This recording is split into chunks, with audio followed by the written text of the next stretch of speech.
Jon Moxley, the man who burned every bridge, who walked away from WWE's golden handcuffs, who swore he'd never step foot in a WWE ring again, just appeared on Friday Night SmackDown. And he didn't come back to shake hands. He didn't come back to reconcile. He didn't come back for some sentimental reunion tour. He came back for blood and standing in his crosshairs? Bron Breakker. The unstoppable second-generation destroyer. The man who's been running through WWE's roster like a wrecking ball through cardboard. The future of the company. The chosen one. The one man who has no idea what he just awakened. What we witnessed wasn't just a surprise return. It wasn't just another SmackDown moment that'll be forgotten by next week. What we saw was a collision course that's been 5 years in the making. A reckoning that nobody saw coming but everybody should have expected. This is the story of how the most dangerous man in professional wrestling came home, and immediately set his sights on destroying WWE's golden boy. This is chaos. This is rage. This is unfinished business, and if you think you're ready for where this story goes, you're not. Let's rewind the clock. Let's go back to the moment that set all of this in motion, because Jon Moxley's return to WWE wasn't random. It wasn't impulsive. It was calculated, deliberate, and born from something much darker than nostalgia. To understand why Moxley came back, you need to understand what he left behind. April 2019. Dean Ambrose, the name WWE forced him to use, the character they tried to mold him into, walked out of WWE a broken man.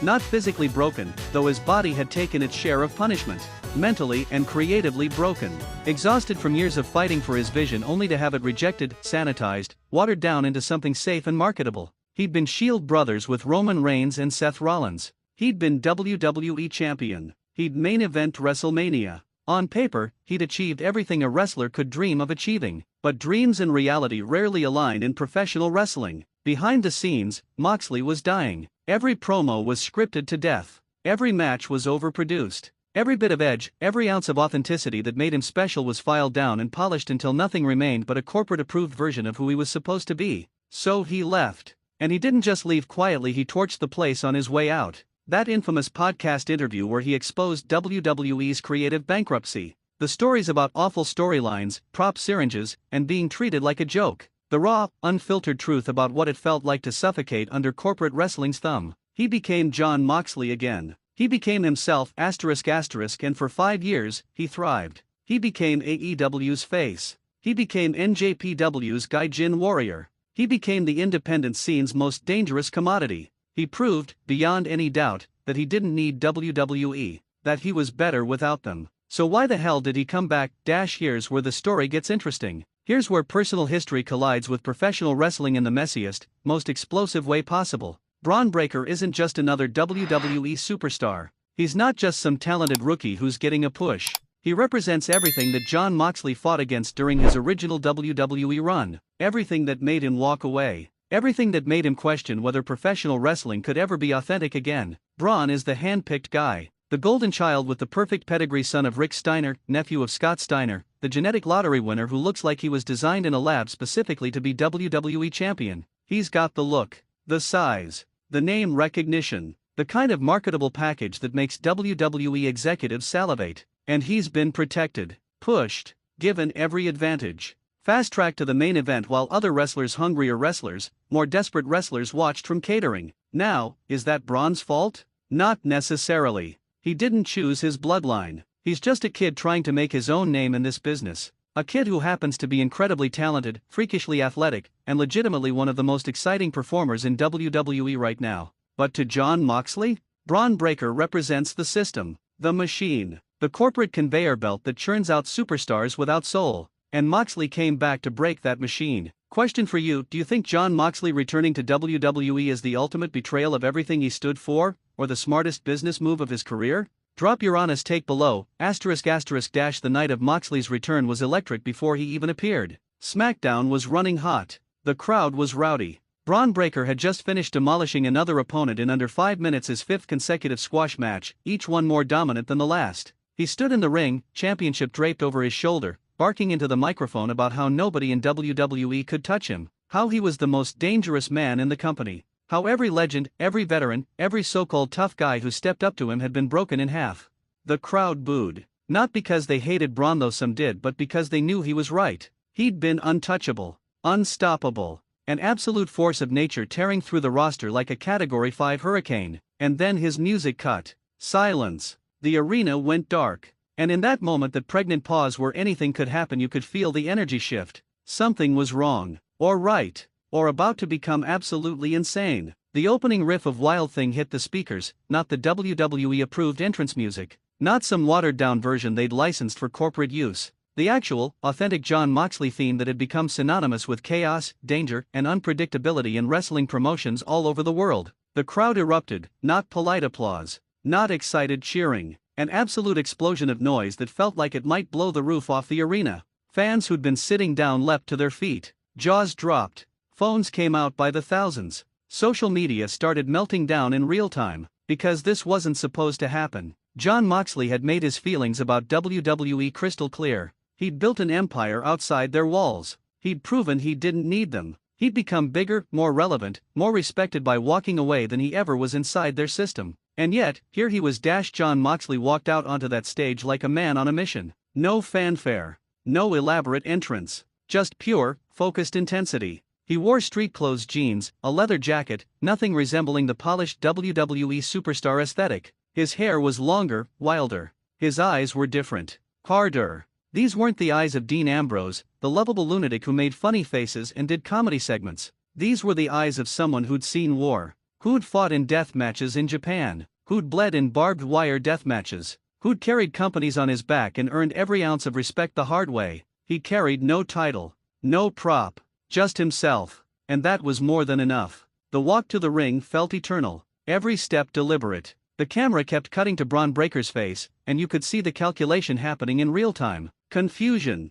recognition, realization, and then interestingly something that looked like excitement. Because here's the thing about Bron Breakker, the kid isn't afraid. He's young, cocky, and genuinely believes he's the baddest man in professional wrestling. He'd heard the Jon Moxley stories. He knew the reputation. But he'd never faced him. Never felt what it was like to stand across the ring from someone who legitimately doesn't care about winning or losing, only about violence. Moxley climbed into the ring slowly. Didn't take his eyes off Bron. Didn't play to the crowd. Didn't soak in the moment. This wasn't about nostalgia or fan appreciation. This was business. The music cut. The crowd continued roaring. For nearly 30 seconds, neither man spoke. They just stood there, two apex predators sizing each other up, the tension so thick you could cut it with a knife. And then Moxley grabbed a microphone. You don't know me. 4 words. That's all it took. 4 words delivered with such venom, such controlled rage, that the entire arena fell silent. You've heard stories.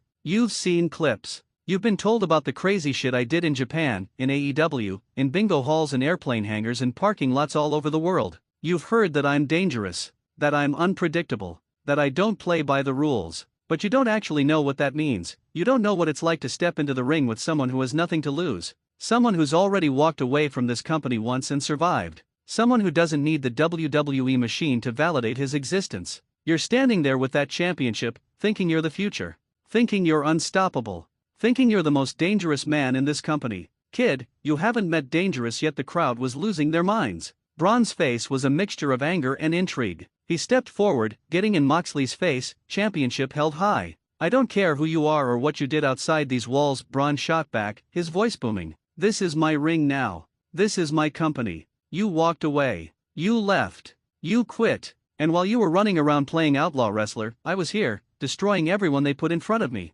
You want to come back and reclaim some glory? You want to prove you've still got it? Get in line, because I don't care about your legacy. I don't care about your reputation. All I care about is breaking anyone stupid enough to challenge me. And if you want to be next on that list, old man, I'm more than happy to oblige. Old man, you could see Moxley's jaw clench. His eyes narrowed. The crowd knew exactly what that was, a line being crossed. A button being pushed. The match being lit.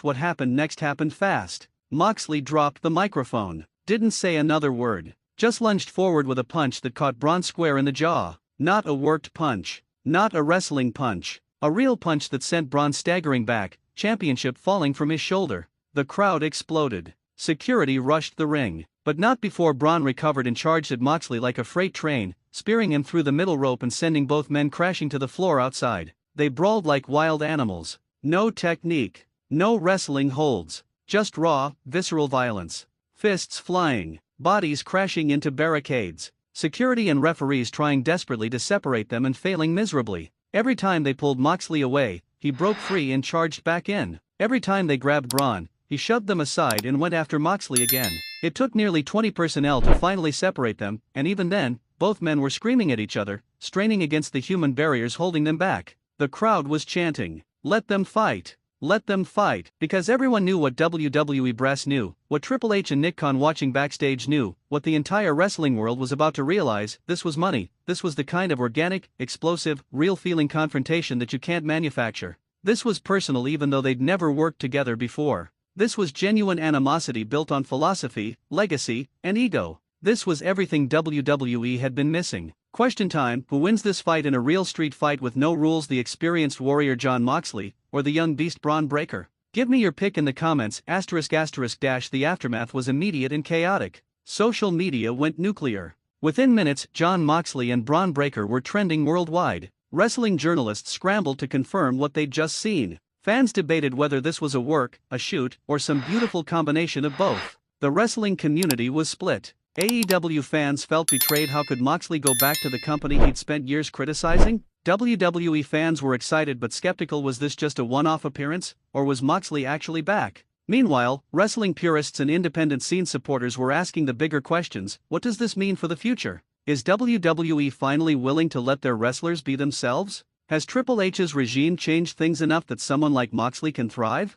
Or is this just another example of WWE's gravitational pull, proving that no matter how successful you are outside their walls, they can always lure you back? Backstage at SmackDown, the locker room was buzzing. Veterans who'd worked with Moxley during his Shield days were shocked but excited. Younger wrestlers who'd only heard stories were starstruck. And everyone was wondering the same thing: what happens next? The answer came faster than anyone expected. Triple H appeared on WWE's official social media within hours of SmackDown going off the air. Not a produced video package. Not a carefully scripted statement. Just him, phone camera, speaking directly to fans. What you saw tonight was real. Jon Moxley is back. And at WrestleMania, he's facing Bron Breakker for the WWE Championship in a match with no rules, no restrictions, and no safety net. This is going to be War WrestleMania.